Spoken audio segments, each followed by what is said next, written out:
What is up, ladies and gentlemen? Cjthecheesedj here, and we are back with another top 5 for you guys today. And today, guys, we are taking a look at top 5 noxious creatures.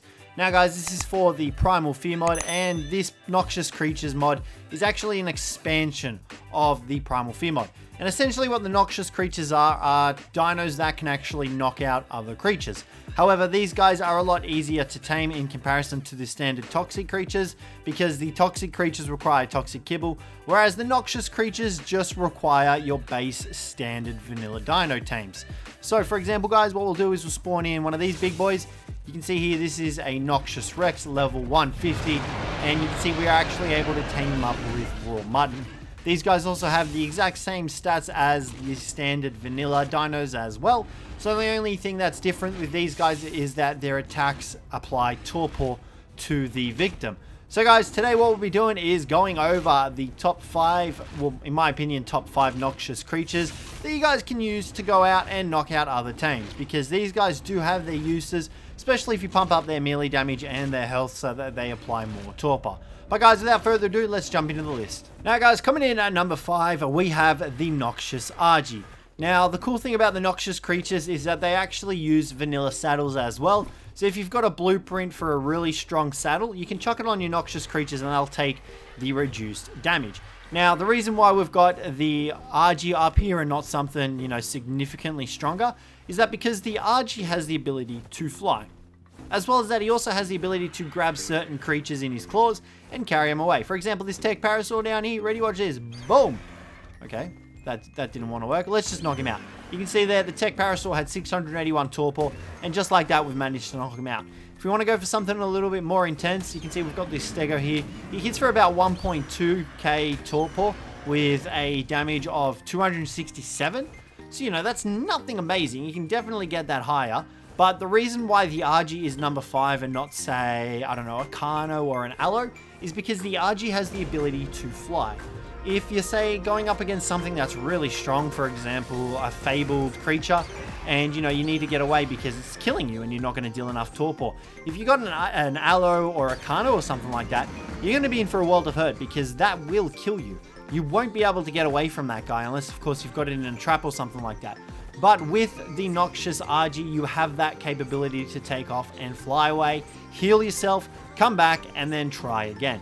And it'll still keep the torpor damage on it as well.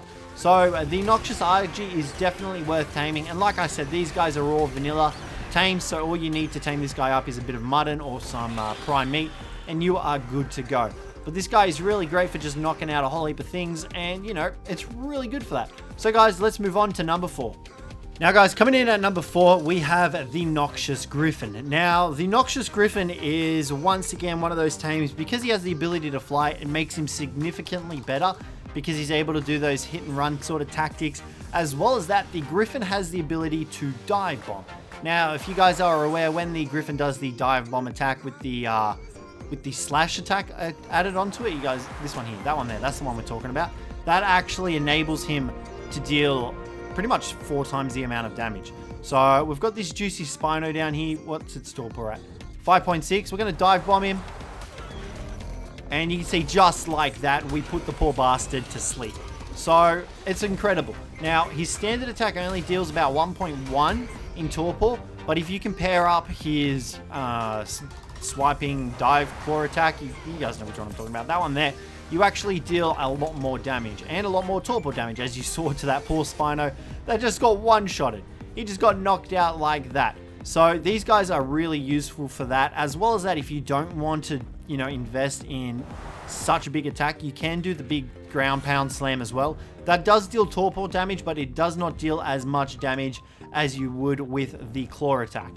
Now, once again, like I said, this guy's a flyer. He's relatively easy to tame. You need mutton, prime meat, you name it, and you can tame one of these guys up. Just build your standard Griffin trap, and you can easily knock them out. They've got about 40k torpor if you go for a 150, for example, like this one here. But these guys are just incredible for taming. You just have to watch their stamina, and once again, if you do pump their melee damage, that will scale with their torpor damage, enabling you to deal even more torpor damage. You can see here, we've got these stegos here, and we're going to fly straight up and we're going to knock him out with the ground pound attack and that poor Phiomia over there. As long as we don't get hit by the Microraptors, we'll be a-okay. So you can see here, these Stegos have 0 torpor, yep, 1.1, and we've got 3.2. We're going to go for him. Okay, guys, so you can't actually use the dive bomb attack. For some reason, it's not working now. I did manage to pull it off earlier, but it is kind of buggy sometimes, especially with the other creatures. So you are best off just using his standard attacks or his dive claw attack, because that is what will enable you to knock these creatures out so damn fast. But guys, let's move on to number 3 on the list. Now guys, coming in at number 3, we have the Noxious Spino. Now, the Spino is the first ground mount on this list, and he's definitely well deserving of the spot.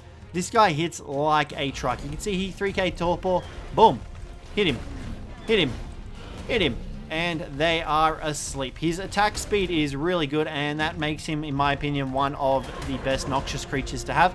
As well as that, he does deal a decent amount of torpor to the creatures as well. So I definitely recommend getting yourselves a Noxious Spino. As well as that, he does get the ocean buff, the hydrated buff is the correct terminology for it. And with it, he does hit harder, but it is actually better not to use it, because you'll notice that you deal less torpor with the hydrated buff. So for example, we're going to come over to this Stego, we'll hit him for about 1.1k, done. He is asleep now. Now, another thing that sets the Spino apart from other creatures is that obviously he gets the hydrated buff, which makes him move faster and whatnot, but he also has a larger health pool, which, you know, is invaluable for when you're trying to soak damage to deal the torpor to wild creatures. So you can see we've got the hydrated buff now, and we actually deal not much different. So it's 1.3k now instead of the standard amount of torpor that we were doing. But this guy is really great. Look at that, one-shot the Argy. So you can pretty much one-shot most vanilla creatures if they're the right levels. But, you know, for the higher stuff, you do have the higher health pool as well as the higher damage. And you can see there, 2 strikes of that, and we managed to knock out this Noxious Anki. So it's definitely worth investing in a Spino, because these guys just deal a lot of damage and a lot of torpor damage. I'd heavily recommend it, guys. As well as that, like I said, they do have a larger health pool, and these guys do use vanilla saddles. So guys, let's move on to number 2 on the list. Now guys, coming in at number 2, we have the Noxious Rex. Now, the Noxious Rex is essentially one of the hardest hitting dinos, I believe, out of all the Noxious creatures that you can actually get. And he hits for about 2.8. Now, obviously, this does scale with his melee damage as well. But once again, the Rexes are one of the tankiest creatures on Ark. And, well, I mean, in terms of DPS and tankiness. Like, you use Rexes to take on bosses and whatnot. So these guys are more than capable of taking a bit of a beating in order to apply torpor to an enemy dino. You can see there we've done 46k torpor in a matter of seconds. Now, obviously, if our Noxious Rex himself wasn't that strong and we didn't have creative mode on, there we go, that's a bit better, we'll obviously take a bit of damage, you know, including our own sort of torpor damage. But we will be able to take on pretty much majority of the vanilla creatures, as well as alpha and apex creatures for the primal fear mod. Now, you can kind of see we are taking a little bit of a beating here in terms of torpor, but if you pair this with your primal stimulants and do little cheaty McCheese and cheese it, where you walk backwards and sort of bite them, causing a little bit of a knockback effect to take place on the enemy dino, you can effectively knock out enemy dinos and not get affected yourself if you're going up against noxious creatures. Remember, noxious, toxic, and caustic creatures are the only creatures that deal torpor damage to you in the primal fear mod. Well, I mean, obviously you've got your base creatures like your scorpion and whatnot, but these dudes are the only ones that will actually deal torpor damage to you. So as long as you're not constantly going up against them, and you know, you're going up against your alphas and your apex, even your fables, you know, the noxious creatures will be able to knock them out, especially the Rex, especially the creatures that are on this list. But guys, this is the number 2 spot, so let's find out what's at number 1. Now guys, coming in at number 1, by far the best noxious creature that you can tame on the Primal Fear expansion mod is the Noxious Wyvern.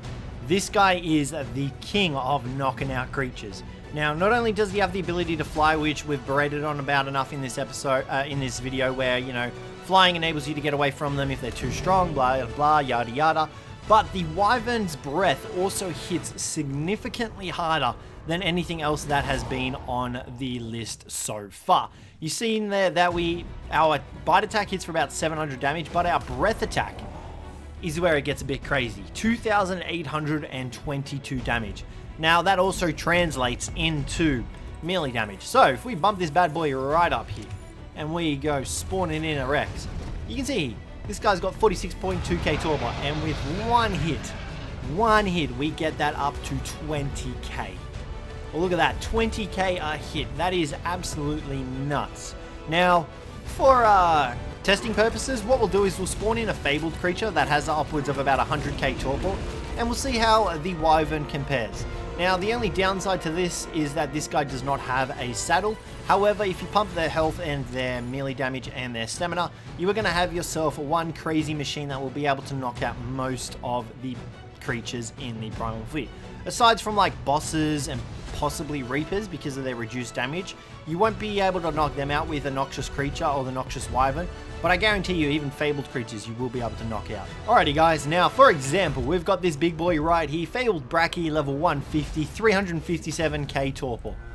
We're going to knock this guy out. Now, he is going to deal damage to us. You can see 4,404, but, you know, it's not too much of a biggie. Oh god, that was a big hit. Oh god, okay. Well, let's fly up here. But you can see what I mean. We managed to barely escape with our lives with 350 health, but we managed to get away. Now, if you were on like a Rex or a Spino, well, you wouldn't have that opportunity because you'd be dead. You would not be able to escape the Bracky. But with the Wyvern, you can simply do some hit and run effects, or hit and run tactics anyway. Unless, of course, you get hit by the Bronto's tail swing, in which case you're pretty screwed. Well, like I was saying, guys, if you pair this guy a decent leveled one, you can see our one at the moment now has 60,000 HP, 326 melee damage. You can do some serious torpor to things. Like, these guys are no joke when it comes to dealing torpor. Like I said, the only downside, however, is that they don't have a saddle. But, you know, you pair this with the fact that these guys can use health potions, that these guys can fly, and you're looking at some very serious damage. Now, there are possibly mods where you can get armor for your Wyvern, but I don't actually have any of those mods. But you can see now we are actually dealing with this Bracky a lot easily because we've got that extra health. You know, you're not obviously going to go straight for one of the highest leveled creatures, one of the strongest creatures in the game when you've just tamed up a freshly tamed Noxious Wyvern. You're going to level the guy up first before you go for it. But, you know, you can see here that this guy is pretty torped up, and you've just got to watch out for your stamina as well. We're just going to real quick activate GCM here so you can actually see his torpor. Come on, give us the brackies. You can see there 131k. So, you know, already just on that alone, that is a crap ton of torpor. And you are able to outmaneuver most creatures as well as get away from them with your Wyvern. So guys, that's going to wrap up the video for today. Let me know what you thought of it down below in the comments. Let me know if you'd make any changes or if there's any differences you guys would like to see. But other than that, guys, don't forget to leave a like, subscribe down below for more, and I will catch you in the next one. I got this soda,